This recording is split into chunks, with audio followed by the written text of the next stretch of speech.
राजांना एकेरी नावाने संबोधल्यामुळे शिवप्रेमी चांगलेच नाराज झाले। खरं तर लवकरच रितेश देशमुख यांचा नवा कोरा सिनेमा येत आहे। नाव आहे राजा शिवाजी। या छत्रपती शिवाजी महाराजांची भूमिका अभिनेता रितेश देशमुख करत आहे। सोशल मीडियावर यावर बऱ्याच कमेंट आल्या।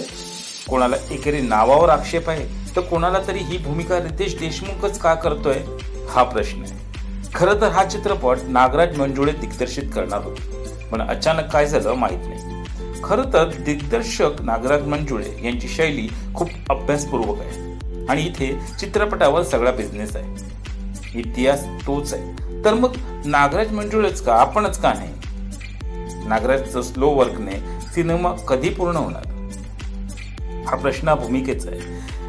काहींचं असं मत आहे की जर महेश मांजरेकर ही भूमिका करू शकतात तर मग रितेश का नाही? रितेशच्या या फोटोवरून रितेशच्या डोळ्यावरही कमेंट होत आहे। तर काहींचं असं म्हणणं आहे की राजांची भूमिका करत आहात तर ही फालतुगिरी करता ती आता सोडा, म्हणजे मस्ती ग्रांड मस्ती करून राजांच्या भूमिकेला न्याय देऊ शकाल का?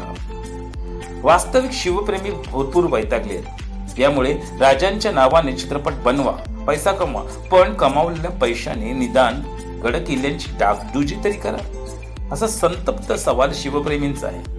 तसंच मागे अभिनेता रितेश देशमुख रायगडावर जाऊन छत्रपती शिवरायांच्या प्रतिमेच्या बाजूला बसून फोटो काढून आला होता आणि त्यावर शिवप्रेमी चांगलेच भडकले होते।